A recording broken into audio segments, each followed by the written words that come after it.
Engineer ang trabaho ko, pero sa bahay, handyman. Tara, samahan niyo ako sa mga tuklas ko.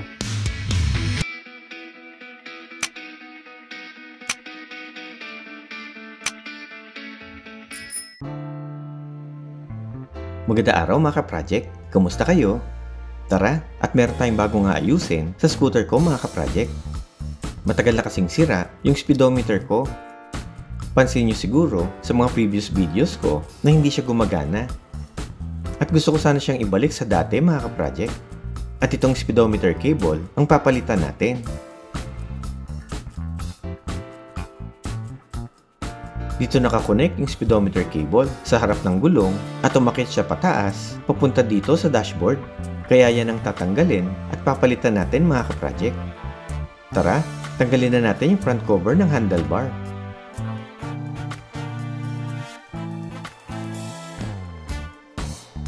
Isang screw sa harap at dalawang screw sa likod ang dapat nating tanggalin.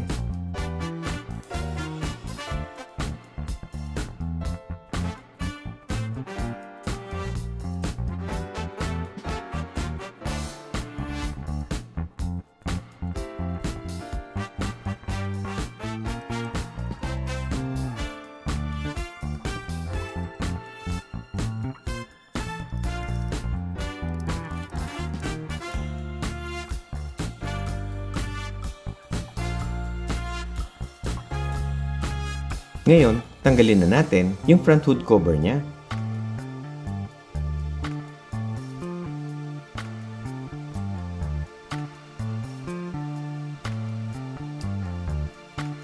Tatlong screw sa harap at dalawang screw naman sa likod para matanggal natin siya.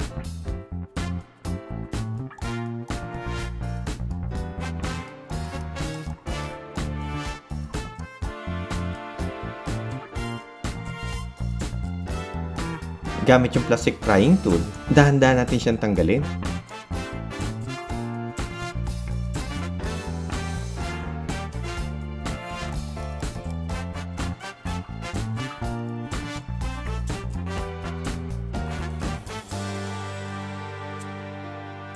Ayan, ito yung dashboard niya. At ito naman yung kabilang dulo ng speedometer cable na papalitan natin.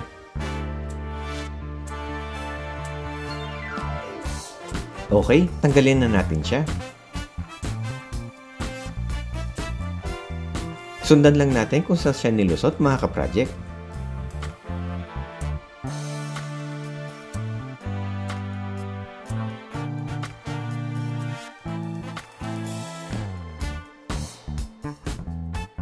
Ayun, at tanggalin din natin yung pagkaipit niya sa clip.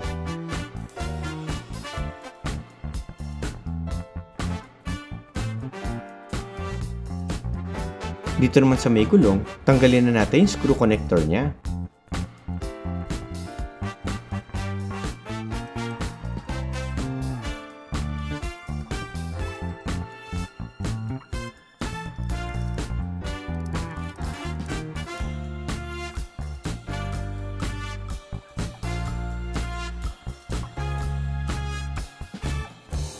At dahan-dahan natin siyang hatakin at tanggalin sa butas na mayroong gasket.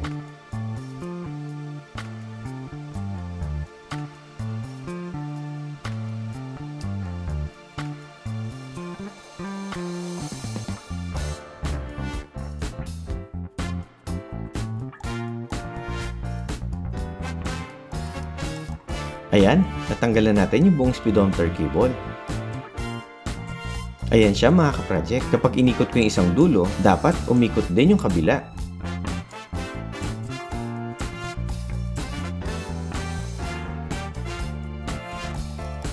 Naputol kasi yung speedometer cable niya sa loob, kaya hindi na sila makaikot ng sabay.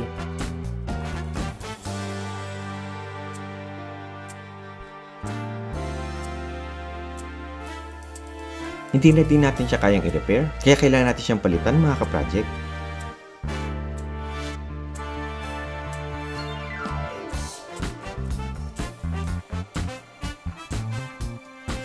Ayun no, ang laki pala ng naputol sa kanya. Ngayon, sukatin nga natin yung haba niya para tama yung mabili nating speedometer cable. Ayun, 83 centimeters ang haba niya. Ayan, nakahanap ako sa online store ng speedometer cable niya. At ayan, i-deliver siya sa office ko. Pagdating ko sa bahay, ayan, subukan na natin siya. Uy, kapareho nga siya mga ka-project. At kasukat din siya.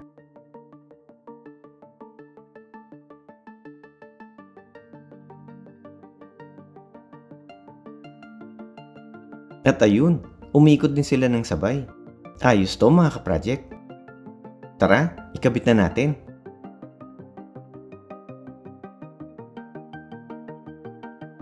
Unahin muna natin na ipasok yung isang dulo pataas papunta sa dashboard.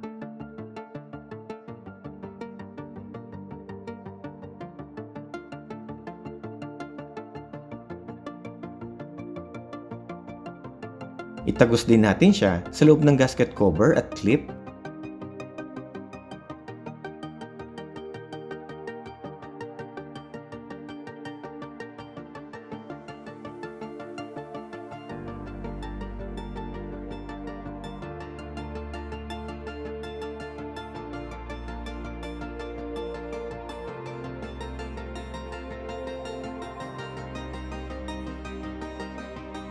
At ikabit na natin siya sa dashboard niya mga ka-project.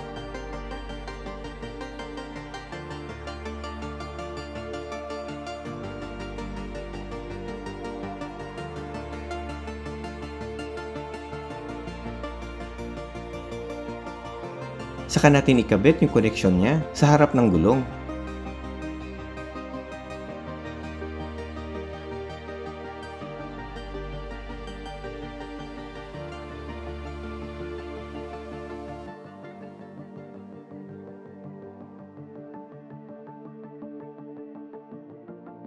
Para hindi siya masyadong gumalaw, lagyan din natin ng plastic ties.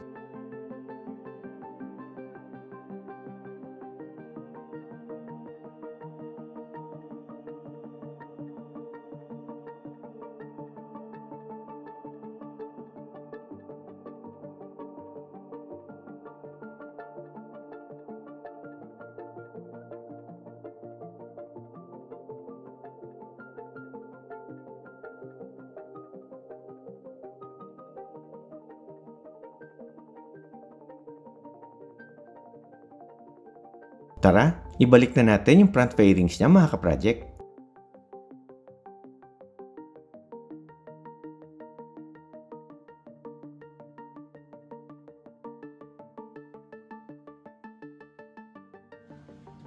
Ayan, tara na sa labas at subukan na natin siya.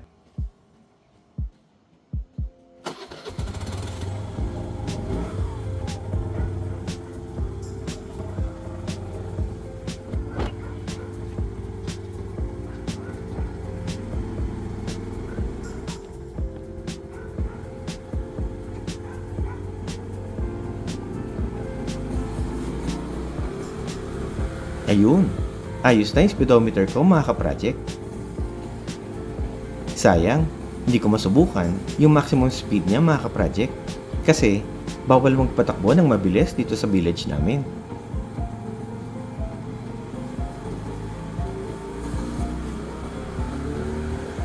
Hala, low fuel na din pala ako mga ka-project at kailangan ko na magpagas.